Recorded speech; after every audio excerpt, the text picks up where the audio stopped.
Maraguling pa magpasalamat ng Department of Social Welfare and Development Region 3 king panibayong sao patanggap na niti para king Reception and Study Center for Children a pasilidad ning ahensya king Prado Siongco Lubak. Ning Lunis magkalagang dinalang ₱1,000 sing binyening beauty queen ay Faith Garcia iba't king kayang apanyang butang premyo king metong a pageant. Faith ing menikwa king koronang pilabanan king milabas sa Miss Silka Philippines 2014. Parte ning apanyang butan ning dalaga ing kailangang idaki king metong a charitable institution at ing apili napin dinan ing ampunan ning DSWD. Kasi first of all, nandito kasi nag-work yung dad ko. So, ito yung pinakamalapit na charitable institution na pwede namin piliin.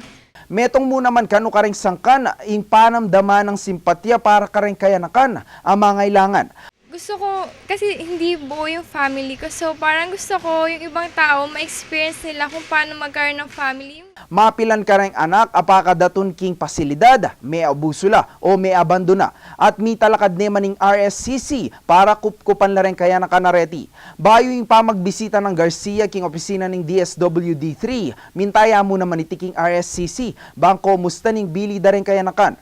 Matula no man ring empleyado, kaya being mismong Regional Director Adelina Apostol na sinalubong kang Faith. Maragul ka nung sao petiking DSWD, lalo na't susubong ipamisaupan pilatan ning ahensya at ring memalen. King edad 20 anyos, balo na kanong Faith ing kayang buring parasan. May kapagpundar niya namang sariling negosyo iti. King karelang lugal king Olongapo City at kaburyana kanong makasaw palalo ka rin kaya nakan king paing tungulan. Sa lahat ng mga nag-inspire maging beauty queen, so gawin nyo lang lagi yung best nyo.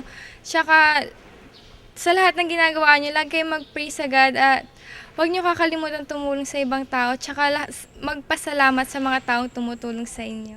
Ako po JD Manaloto para King News Force Pampanga. Balitang tutuking Balen, susuyo.